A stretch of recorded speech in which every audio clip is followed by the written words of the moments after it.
Shalom anak-anak, selamat berjumpa kembali dalam video pembelajaran tematik kali ini. Hari ini, Ibu akan memberikan pembahasan dari Bu Pena halaman 189 untuk latihan soal tes tertulis tema 3 subtema 2. Anak-anak siapkan alat tulisnya. Ayo kita mulai belajar. Pada muatan bahasa Indonesia di KD 3.3, soal nomor 1, setelah melakukan wawancara, kita harus menulis jawabannya D. Laporan. Nomor 2. Pertanyaan wawancara disusun menggunakan bahasa yang titik-titik. Jawabannya A. Santun. Nomor 3. Perbaikan dari kalimat tanya berikut. Mengapa alamat rumah Pak Amir? Nah, pertanyaan yang benar adalah di mana alamat rumah Pak Amir? Nomor 4. Apa saja yang harus ditulis dalam laporan wawancara? Yang ditulis adalah topik wawancara, narasumber, pewawancara, dan informasi yang didapat dari wawancara. Nomor 5. Tuliskan langkah-langkah dalam menyusun daftar pertanyaan untuk melakukan wawancara. Yang pertama, pertanyaan disusun secara runtut. Runtut itu berurutan ya. Yang kedua, pertanyaan dimulai dari pertanyaan yang bersifat umum menuju pertanyaan yang sifatnya khusus. Ketiga, pertanyaan wawancara sebaiknya berkelanjutan dan saling berkaitan. 4. Setelah narasumber menjawab pertanyaan, kamu juga dapat menanyakan hal yang berkaitan dengan jawaban dari narasumber. Pertanyaan tersebut harus tetap berkaitan dengan topik wawancara yang telah ditentukan. Berikutnya pada muatan IPS KD 3.1, soal nomor 1. Burung pada gambar di samping berasal dari titik-titik. Jawabannya C. Papua. Gambar burung di samping adalah gambar burung cendrawasih yang berasal dari daerah Papua. Nomor 2, tempat hidup ikan adalah titik-titik. Jawaban yang benar adalah B. Perairan. Nomor 3, bagian dari bebek yang dapat dimanfaatkan adalah telur dan dagingnya. Nomor 4, bagaimana cara memanfaatkan hewan agar keseimbangan alam tetap terjaga? Caranya dengan memanfaatkan hewan secukupnya, tidak boros, dan memelihara hewan tersebut dengan cara mengembangbiakannya. Muatan IPA KD 3.1, nomor 1. Ikan bernafas menggunakan titik-titik. Jawabannya insang. Nomor 2, tulislah fungsi bagian tubuh hewan berikut. Bagian A adalah sirip. Ini ya, ditunjuk pada buku Bu Pena halaman 189. Bagian A adalah sirip yang fungsinya untuk mempermudah gerakan ikan saat berenang. Kemudian bagian B adalah bagian mata, fungsinya untuk membantu ikan melihat. Bagian C di sini ya. Di dalam ini ya, Nak. Insang, fungsinya untuk pernafasan ikan.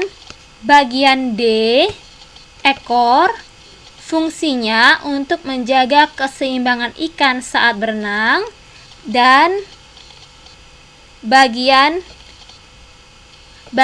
E. Bagian E itu sebenarnya yang ditunjuk bagian E itu adalah yang ini ya, bagian sirip bawah ya anak-anak ya. Bagian sirip bawah, kalau di buku Bu Pena itu bagian sisik. Sisik fungsinya untuk menutupi tubuh ikan. Nah, sirip bawah itu yang di sini. Nah, ini di bawah. Ini tadi sirip atas, ini sirip bawah.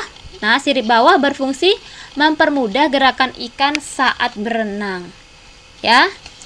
Berikutnya, muatan IPA KD 3.8 nomor 3.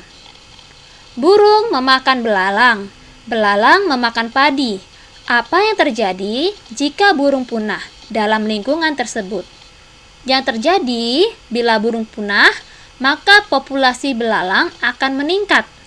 Apabila populasi belalang meningkat, nah belalang ini semakin banyak, maka tanaman padi akan mengalami gagal panen karena banyak dimakan oleh belalang.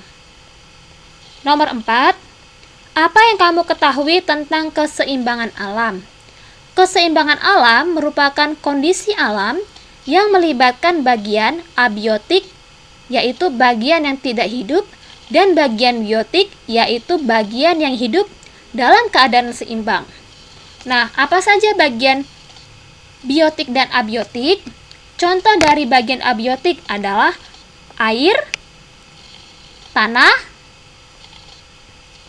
kemudian mineral, kemudian cahaya matahari, dan udara. Ini bagian di alam yang tidak hidup. Sedangkan biotik adalah bagian di alam yang hidup. Contohnya, tumbuhan, hewan, bakteri, jamur. Protista ini sejenis jamur ya. Sejenis bakteri ya. Kira-kira begitulah ya. Hewan tingkat rendah ya anak-anak ya. Jadi tidak bisa dilihat langsung, harus menggunakan mikroskop untuk melihatnya. Nah, ini adalah bagian di alam yang hidup, termasuk manusia. Juga itu biotik. Nah, kalau abiotik itu bagian yang tidak hidup. Kita lanjutkan untuk muatan PKN KD 3.2. Nomor 1, dampak negatif apabila kita tidak melestarikan hewan langka adalah A. Lingkungan yang tidak seimbang. Bisa juga jawabannya D. Rusaknya alam. Jadi nomor 1 itu ada 2 jawaban ya anak-anak. Nomor 2, kewajiban kita terhadap tumbuhan adalah memanfaatkannya secara seimbang dan merawatnya dengan teratur. Nomor 3, kita wajib kandang hewan peliharaan secara teratur. Jawabannya adalah membersihkan. Nomor 4, contoh kewajiban kita dalam melestarikan hewan langka adalah tidak melakukan perburuan, tidak menebang pohon di hutan yang menjadi habitatnya, membuat undang-undang tentang pelestarian hewan langka, bisa juga membuat konservasi untuk hewan-hewan langka ya. Nomor 5, tuliskan apa saja hak dan kewajibanmu saat memelihara hewan peliharaan.